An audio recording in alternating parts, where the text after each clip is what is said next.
शिर्डीत एक खळबळजनक घटना घडली असून शिर्डीच्या मध्यवर्ती ठिकाणी महामार्गालगत असलेल्या पुसद अर्बन बँकेच्या एटीएमच्या सुरक्षा रक्षकाला रात्री 3च्या सुमारास मोटरसायकलवर आलेल्या दोघा तरुणांनी टणक वसून डोक्यावर प्रहार करत लाथाबुक्क्यांनी बेदम मारहाण केल्याने शिर्डीच्या द्वारकानगर परिसरात राहणाऱ्या बाळासाहेब अमोलिक यांना डोक्याला 8 ते 9 टाके पडले आहेत। हा सर्व प्रकार सीसीटीव्ही कॅमेऱ्यात कैद झाला असून घटनेला 2 दिवस उलटून अजूनही आरोपी मोकाट असल्याने हे अज्ञात तरुण इतर कोठे असा हल्ला करण्याची शक्यता नाकारता येत नाही। त्यामुळे शिर्डी पोलिसांनी या आरोपींना लवकरात लवकर जेरबंद करत कठोर कारवाई करण्याची मागणी बाळासाहेब अमोलिक यांनी केली आहे। दिनांक 8 मे रोजी सुरक्षा रक्षक म्हणून काम करणाऱ्या बाळासाहेब नबाजी अमोलिक हे ड्युटीवर असताना रात्री 3च्या सुमारास एक तरुण मोटरसायकलवर आला व एटीएम मध्ये पैसे आहेत का अशी विचारणा केली असता अमोलिक यांनी त्यांना आहेत असं सांगितल्यावर तो तरुण निघून गेला व त्यानंतर पुन्हा दोघे तरुण एटीएम जवळ आले आणि त्यांनी आल्या टणक वसून बाळासाहेब अमोलिक यांच्या डोक्यावर मागून प्रहार करत लाथाबुक्क्यांनी मारहाण केली व रस्त्यावरून कोणीतरी आल्याची चाहूल लागताच फरार झाले। त्यानंतर शिर्डी पोलिसांना अमोलिक यांनी फोनवर माहिती दिली असता पोलीस घटनास्थळी आले व त्यांना उपचारार्थ दाखल करण्यात आलं। सदर तरुणांनी हा हल्ला केल्यावर बस स्थानक परिसरात सुद्धा धुमाकूळ घातला असल्याची चर्चा असून तेथे विना नंबरच्या मोटरसायकलवर बसून असल्याचे सीसीटीव्ही कॅमेऱ्यात दिसत आहे। मात्र एटीएम मधील पैसे चोरण्याच्या हेतूने आलेले हे तरुण कोण याबाबत अजूनही तपासी अधिकाऱ्यांना तपास लागला नसून अशा घटना शिर्डीत घडू नये यासाठी पोलीस प्रशासनाने जलद गतीने तपास करणं गरजेचं आहे। अन्यथा काही महिन्यांपूर्वी घडलेल्या हत्याकांड घटनेची पुनरावृत्ती होण्याची शक्यता नाकारता येत नाही। दरम्यान बाळासाहेब अमोलिक यांच्या फिर्यादीवरून शिर्डी पोलिसांनी गुन्हा दाखल केला असून पुढील तपास शिर्डी पोलीस स्टेशनचे पोलीस निरीक्षक रणजित गलांडे यांच्या मार्गदर्शनाखाली police head constable Dnyandev Pawar हे करीत आहेत।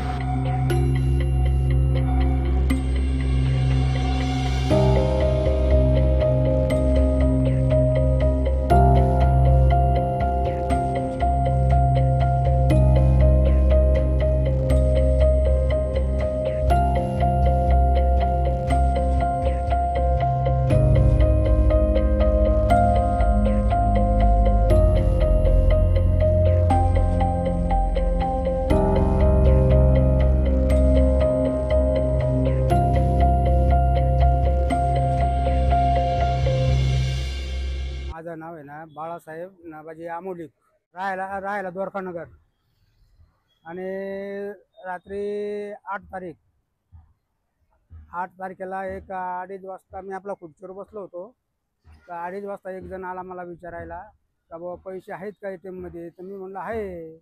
म्हणे तुमचं नाव सांगा। तर मी माझं नाव सांगितलं बाळासाहेब अमोलिक म्हणून। मग तो थांबला आणि लगेच गेला।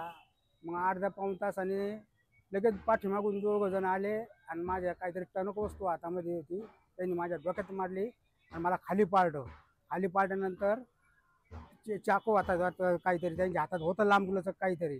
तर ते त्यांनी काय हे केलं आणि मग मला खाली पाडल्यानंतर लाथाबुक्क्यांनी मारून राहिले। तेवढ्यात एक माणूस तिकडून आला दिसला वाटतं त्यांना। तिथं 8 ते 9 वर्षापासून ड्युटी करतो। असं पहिलं कधीच घडलं नाही। इथं असं वाटतं की मला काही नोकरी करावा का नाही करावा। पोलिसाला अशी विनंती आहे की लवकर तपास करून मला न्याय द्यावा म्हणून।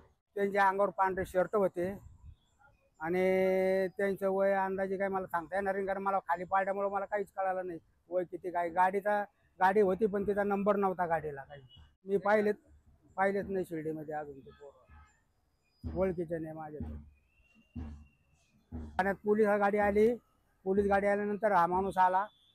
हा माणसाने मला काय केलं, त्या भाईसाहेबची गाडी होती समोरच्या त्याला बोलावलं, मला गाडीत टाकलं आणि दवाखान्यात नेलं। आता 4 महिन्यापूर्वीच आपल्या शिर्डीत अशी घटना झाली। त्याच्यानंतर आता ही एटीएमवर अशी घटना झाली। बाहेरून असे कोणते पोरं येत आहे गांजाच्या नशात दारूच्या नशात असे काही प्रकार करू राहिले।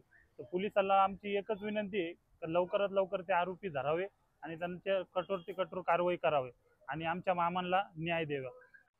आता जेव्हापासून आपले सुजयदादांनी पुढाकार घेतलाय तेव्हापासून भरपूर गुन्हेगारी कमी झाली। पण अशीच बाहेरून काही तरुण येऊन अशी दादागिरी करतात।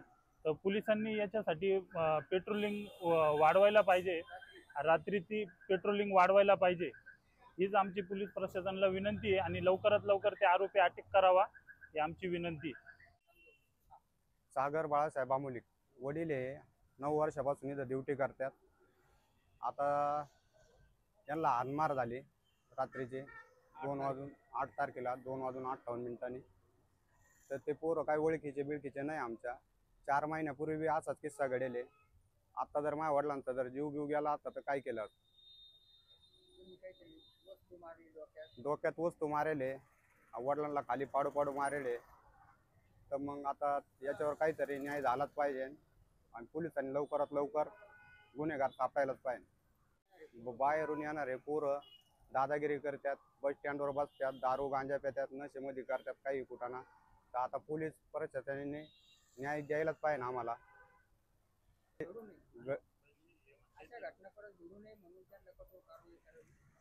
अशी घटना घडू नये म्हणून त्यांना कठोर कारवाई केलीच पाहिजे. नामदार राधाकृष्णजी विखे पाटील आणि खासदार डॉक्टर सुजय विखे पाटील यांच्या मार्गदर्शनाखाली एअरपोर्ट रोड लगत शिर्डी हद्दीत साईच्या ग्रुपच्या माध्यमातून रामनगरीचा भव्य प्रोजेक्ट.